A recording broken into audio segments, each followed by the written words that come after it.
할렐루야. 이 시간 시간을 구별하여 온라인으로 예배해 주신 분들 환영하고 축복합니다. 다 함께 기도하시겠습니다. 사랑과 은혜가 풍성하신 하나님 아버지, 오늘도 귀한 생명 허락하여 주셔서 아침을 말씀과 기도로 시작하게 하심을 감사드립니다. 지금 저희가 이 시간 마음을 다하고 힘을 다하고 뜻을 다해 주님께 영광을 돌리기 원합니다.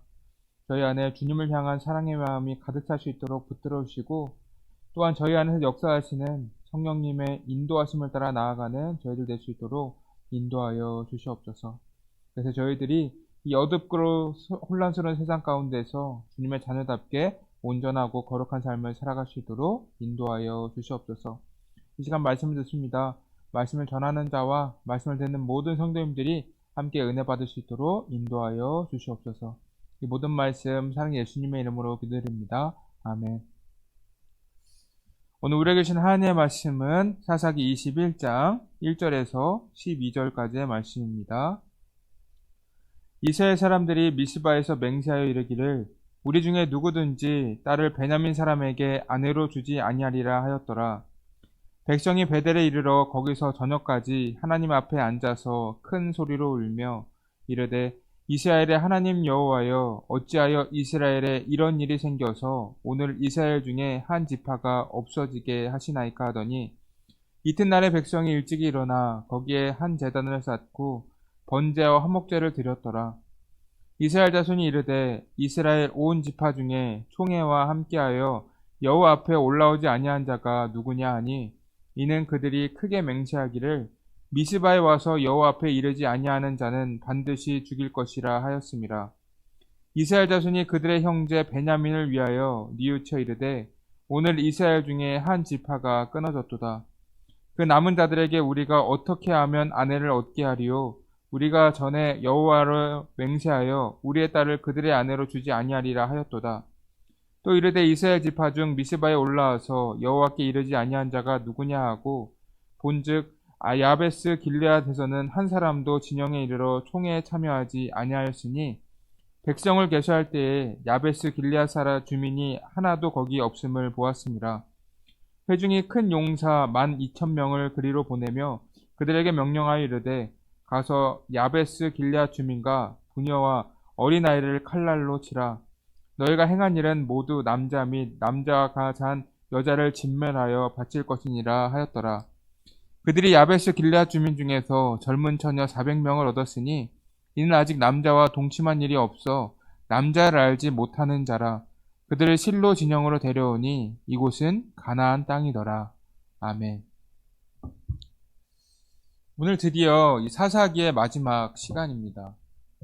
지금까지 우리는 이 사사기라는 책이 어떠한 주제를 가지고 있는지 계속해서 살펴보았습니다. 이 사사기의 핵심은 무엇입니까? 왕이 없으므로 사람들이 자기 소견대로 행한 것입니다. 이 왕이 없다는 것은 자신들을 통치할 수 있는 사람이 없었다는 것을 말하고 있는데, 이것은 이스라엘이 하나님을 왕으로 생각하지 않았다는 것을 의미합니다. 그리고 하나님의 통치를 받고 있지 못하고 있으니 그 삶이 이 세상을 따라 악하고 타락해 갔다는 것을 말해주는 것입니다. 이 시대상을 자세하게 보여주는 것이 바로 이 사사기라는 책이라는 것입니다. 오늘 21장의 말씀을 보시면 이스라엘 지파연합이 이 베냐민 지파를 회복시키기 위해서 이 방법을 찾는 것을 볼 수가 있습니다. 20장의 말씀을 보시면 이 베냐민 지파와 다른 이스라엘의 연합 지파 간에 전쟁이 일어나지 않았습니까? 이 베냐민 지파의 불량배들이 이 레인의 첩을 강간하고 이 죽인 일로 이스라엘의 전 지파들이 분노하게 되었습니다. 그래서 함께 모여 회의를 하고 이 베냐민 지파를 심판하기로 결정을 했어요. 그래서 40만 명이나 되는 군대가 모이게 되었고 결국에는 베냐민 지파는 패배하게 되었습니다. 그로 인해서 베냐민 지파 사람들은 대부분의 사람들이 죽고 600명의 남자들만 남게 되었어요. 이렇게 전쟁이 끝나게 되면서 이스라엘 연합 지파는 자신들의 실수를 깨닫게 됩니다. 이대로 가다간 이 베냐민 지파는 이 역사 속으로 사라지는 것 아닙니까? 이스라엘 백성들은 이 전통적으로 다른 이방인과 결혼을 할 수가 없어요.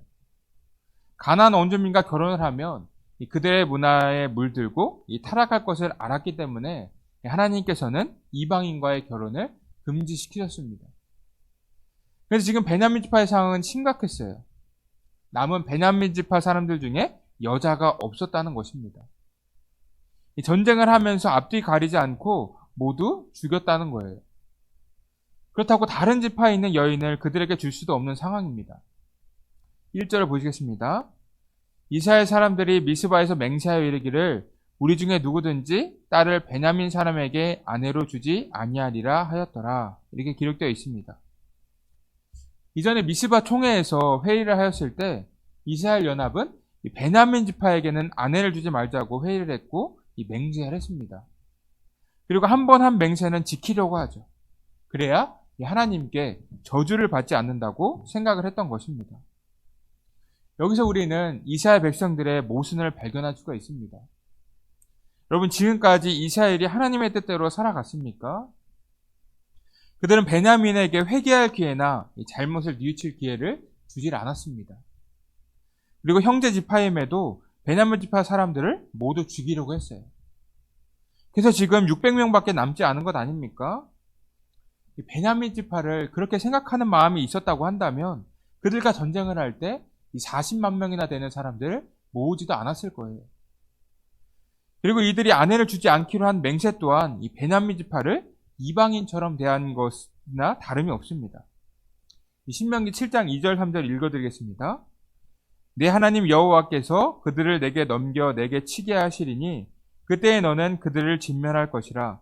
그들과 어떤 언약도 하지 말 것이요 그들을 불쌍히 여기지도 말 것이며 또 그들과 혼인하지도 말지니 내 딸을 그들의 아들에게 주지 말 것이요. 이렇게 기록되어 있습니다. 지금 이스라엘은 이방인에 대한 법을 베냐민 지파에게 적용하면서 이 멋대로 맹세를 했던 거예요. 이 말씀에서 보았듯이 하나님께서는 그들에게 이러한 맹세를 하라고 말씀하신 적이 없습니다. 본인들이 본능을 참지 못하고 맹세를 했다는 거예요. 그런데 이 맹세로 인해 12지파의 한 축이 무너질 위기를 겪게 되었다는 것입니다. 이것을 보면 그들은 자신들이 믿고 싶은 대로 지키고 싶은 말씀만 지키며 살아갔다는 것을 볼 수가 있습니다. 지금까지 본인들이 저지른 일 자체도 하나님의 말씀에 불순종한 일들입니다. 그럼에도 그들은 자신들이 중요하게 생각하는 말씀만 지키려고 애썼다는 거예요. 이러한 모습은 교회에서도 많이 찾아볼 수 있지 않습니까? 우리도 우리가 믿고 싶은 대로 우리의 생각대로 신앙생활 할 때가 굉장히 많이 있죠. 하나님의 말씀 하나하나가 다 귀한 말씀인데도 우리는 우리가 중요하게 여기는 것들만 실천하며 나아갈 때가 있습니다. 어떠한 분들은 자신의 생각과 이 교회 방식이 맞지 않다고 해서 서로 반목하기도 하고 다른 교회로 옮기시는 분들도 있어요. 그만큼 본인이 원하는 신앙생활 하시는 분들이 굉장히 많다는 것입니다. 근데 이러한 믿음 생활은 하나님께서 원하시는 일은 아닐 거예요. 하나님께서 하시는 말씀에 이 편식을 가지면 안 된다는 것입니다. 그런데 우리들도 이 이스라엘처럼 우리가 믿고 싶은 것, 우리가 실천하고 싶은 말씀만 따르면서 살아간다는 것입니다. 지금 이스라엘은 12지파를 유지하고 싶은 마음만 간절했어요. 이 12라는 숫자는 여러 가지 상징적인 의미를 가지고 있는데요. 12는 완전수, 즉 하나님의 계획과 이 섭리를 의미하는 것입니다. 그렇기 때문에 이스라엘 사람들은 이 숫자 12에 대해서 이 종교적인 집착을 하는 것을 많이 볼 수가 있어요. 이스라엘은 지파의 수가 늘고 주는 것에 상관없이 이 12지파를 보존하기 위해 온갖 노력을 다했습니다. 예를 들면 이 레위 지파는 하나님께서 구별하셔서 12지파에서 빠지지 않았습니까? 그래서 이 지파에 에브라임과 므낫세 지파가 들어왔어요. 원래는 요셉 지파 이렇게 들어오는 것이 맞는 것이겠죠. 그러나 요셉의 아들인 므낫세와 에브라임을 나누어서 12지파를 만들어서 그 자리를 채웠다는 것입니다. 이 신앙에서도 이러한 일이 있지 않았습니까? 예수님에게는 12제자가 있었습니다. 그런데 가룟 유다가 배신을 하고 죽게 되면서 그 자리에 공백이 생겼어요.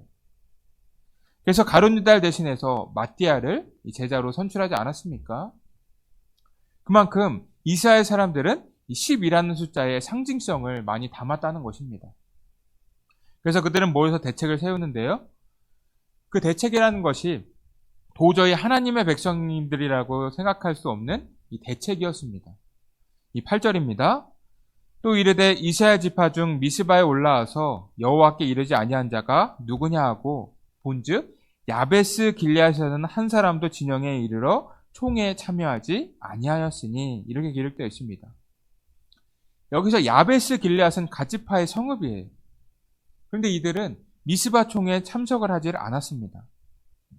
이 베냐민 지파를 징계하기 위해 이스라엘 전체가 모였을 때 그들은 모이지 않았다는 것입니다. 이 부분은 명백한 잘못이에요. 그들이 세상의 악과 죄를 진멸하는데 열심을 갖지 않았다는 건 아닙니까? 어떠한 이유가 있든지 이 죄를 방관하는 것은 이 하나님에 대한 불순종이 맞아요. 이 벌을 받는 것은 정당한 일이었다는 것입니다. 그런데 이스라엘은 이 상황을 이용하려고 합니다. 지금 베냐민 지파는 남자 600명만을 남겨줬고 각 지파는 이들과 혼인을 하지 않겠다고 맹세를 한 상황이에요. 그렇다고 베냐민 지파가 다른 이방인들과 결혼하는 것 또한 금지되어 있습니다. 그런데 마침 잘못을 한 길르앗 사람들이 있습니다. 그래서 그들은 야베스 길르앗에 있는 사람들을 죽이고 그곳에 있는 처녀들을 베냐민 지파 사람들과 결혼시키려고자 합니다. 10절입니다. 회중이 큰 용사 12,000명을 그리로 보내매 그들에게 명령하여 이르되 야베스 길르앗 주민과 부녀와 어린아이를 칼날로 치라. 이렇게 기록되어 있습니다. 여러분, 길르앗 사람들이 총회에 불참하였다고 해서 진멸할 정도로 큰 잘못을 한 것일까요? 물론 죄를 방관한 잘못은 있지만 이들에게도 회개하고 뉘우칠 기회를 반드시 주었어야 합니다. 아무런 자비 없이 사람들을 죽이는 것은 하나님께서 원하시는 일이 아니었다는 거예요.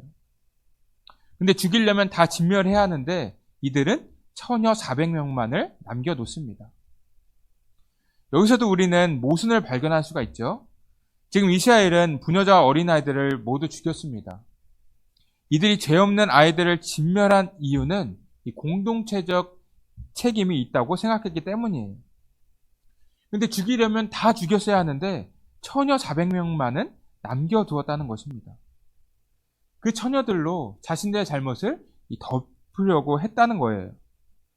자, 그런데 여기에서 끝나는 것이 아닙니다. 베냐민 남자가 600명인데 이 길르앗 처녀는 400명 아닙니까? 200명의 사람이 부족한 상황이에요. 그래서 베냐민 지파 사람들을 불러서 그 이스라엘 지도자들은 말합니다. 20절, 21절입니다. 베냐민 자손에게 명령하여 이르되 가서 포도원에 숨어 보다가 실로의 여자들이 춤을 추러 나오거든 너희는 포도원에서 나와서 실로의 딸 중에서 각각 하나를 붙들어 가지고 자기의 아내로 삼아 베냐민 땅으로 돌아가라. 이렇게 기록되어 있습니다. 여러분, 이게 무슨 뜻일까요? 실로에 있는 처녀들을 납치해서 아내로 삼으라고 하는 것입니다. 이건 사실 말도 안 되는 일 아닙니까? 이 부부라는 것은 서로 사랑해야 의미가 있는 것이죠. 한 남자와 한 여자가 인격적으로 서로 좋아해야 결혼을 할 수 있는 것 아닙니까? 그런데 이스라엘 지도자들은 납치를 하라고 합니다. 이 여인들의 삶이나 인격은 생각하지도 않은 방식이에요. 그래서 베냐민 지파를 유지하기 위해서만 열심을 다했다는 것입니다. 여러분, 이렇게 납치를 당한 여인들이 행복한 가정을 이룰 수 있겠습니까? 당연히 정상적인 가정생활을 해 나갈 수가 없죠. 이 가정에 불행이 찾아온다는 것입니다. 그뿐만이 아니라 납치는 분명한 범죄 아닙니까? 하나님께서 한 맹세를 지키려고 하면서 하나님 앞에 악한 일을 행하는 것입니다. 굉장히 모순이 되어 있다는 거예요. 그런데 베냐민 지파 사람들도 또한 이러한 제안을 받아들이는 것을 볼 수가 있습니다. 23절입니다. 베냐민 자손이 춤추는 여인들 중에 자기들의 숫자대로 붙들어 아내로 삼아 자기 기업에 돌아가서 성읍들을 건축하고 거기에 거주하니라. 이렇게 기록되어 있습니다. 여러분, 누군가를 납치하는 것이 나쁜 일이라는 것을 모르는 사람은 없을 거예요. 다른 사람이 애지중지해서 키운 딸을 아무 말도 데려간다는 것은 분명한 범죄입니다. 보면 베냐민 사람들도 아마 알고 있었을 거예요. 그러나 그런 죄의식보다도 자신들의 후손을 남기는 일에 베냐민 사람들도 집중을 하였다는 것입니다. 자신들은 이스라엘 지도자들 시키니까 어쩔 수 없이 하는 일이라고 합리화를 한 거예요. 즉 죄에 대한 감각이 무감각해져 있었다는 것입니다. 그런데 이러한 악한 일이 어디에서 일어나는 것입니까? 12절 마지막 절을 보시면 이곳은 가나안 땅이더라 라고 되어 있습니다. 가나안 땅에서 이러한 악한 일이 발생하고 있다는 거예요. 여러분, 이 가나안 땅은 어떠한 곳입니까? 하나님께서 아브라함에게 약속하신 땅이에요. 특히나 이스라엘 백성들은 하나님께서 구별하신 민족 아닙니까? 하나님께서 구별하신 민족이 하나님께서 약속하신 땅에 거주하는 중입니다. 그렇다고 한다면 그들은 어떠한 삶을 살아야 되는 것일까요? 하나님께서 주신 땅에서 하나님의 자녀답게 살아가는 것이 굉장히 당연한 일입니다. 그런데 실상은 어떻습니까? 하나님의 말씀이 지켜지지 않고 있어요. 본인들 마음대로 맹세를 하고 본인들 마음대로 누군가를 심판하고 죄를 짓습니다. 하나님께서 원하시지도 않는 삶을 살고 있다는 거예요. 이것이 그들의 모순된 점이라는 것입니다. 본인들이 믿고 싶은 대로 믿고 하고 싶은 대로 신앙생활을 해 나갔다는 것입니다. 여러분, 하나님의 모든 말씀은 다 귀한 말씀입니다. 하나만 열심히 지킨다고 해서 그것이 진정한 믿음 생활은 아니라는 거예요. 우리에게 있어 기도만 중요한 것이 아니잖아요. 기도와 더불어 하나님을 찬양하고 하나님의 말씀을 묵상하는 일 또한 굉장히 중요한 일이라는 것입니다. 한 가지가 좋다고 그것에만 열중하면 안 된다는 거예요. 그렇게 우리는 우리 자신을 돌아보며 나아가야 합니다. 이 사사기는 처음부터 끝까지 이스라엘 백성들이 자기 소견대로 살았음을 보여주는 책입니다. 하나님이라고 하는 진정한 왕이자 주인이 계시는데도 그들은 하나님의 뜻대로 살아가지 않았어요. 그래서 그들은 하나님께서 택하신 백성임에도 주님의 백성다운 삶을 살아갈 수가 없었던 것입니다. 우리 또한 마찬가지입니다. 우리의 생각을 내려놓지 않고 우리가 원하는 믿음 생활만 해 나간다면 우리도 이스라엘 백성들처럼 똑같은 실수를 저지를 수가 있다는 거예요. 그렇게 우리는 우리의 생각을 내려놓고 주님께서 원하시는 믿음 생활이 무엇인지 말씀에서 찾고 늘 기도하며 나아가야 한다는 것입니다. 여러분들이 모두 자신의 생각을 내려놓고 우리의 왕 되시는 하나님께서 원하시는 믿음 생활을 하시면서 거룩한 하나님의 자녀들로서의 삶을 살아가시기를 주님의 이름으로 축복합니다. 이 시간 기도하길 원합니다. 첫 번째로는 우리가 주님께서 원하시는 믿음 생활을 하게 해달라고 기도해 주시고, 두 번째 우리에게 연락하신 분들과 많은 분들의 건강을 위해서 기도해 주시기 바랍니다. 마지막 세 번째로는 우리 다음 세대들의 믿음의 성장을 위해 기도해 주시기 바랍니다. 기도하겠습니다. 사랑과 은혜가 풍성하신 하나님 아버지 감사합니다. 오늘도 이 아침의 시간에 저희들 예배 자리에 불러주셔서 함께 말씀을 나누게 하심을 감사드립니다. 주님, 저희가 오늘 가나안 땅에서 일어난 일들에 대해 말씀을 나누었습니다. 저희는 신앙생활을 하면서 주님의 말씀에 온전히 순종하며 나아가기보다 저희가 생각한 대로 저희 마음 가는 대로 신앙생활을 할 때가 너무나도 많았습니다. 주님, 저희가 이제부터는 저희 마음의 생각을 내려놓고 성경에서 말씀하시는 주님을 바라보며 나아가기 원합니다. 오직 저희의 왕 되시는 주님의 통치를 따라 거룩한 삶을 살아갈 수 있도록 저희들과 함께하여 주시옵소서. 그래서 주님께서 기뻐하시는 믿음의 삶을 온전히 살아가는 저희들이 다 될 수 있도록 인도하여 주시옵소서. 오늘 하루도 주님의 은혜 가운데 기쁨과 평안이 넘칠 수 있도록 주님께서 붙들어 주시옵소서. 모든 말씀 사랑의 예수님의 이름으로 기도드립니다.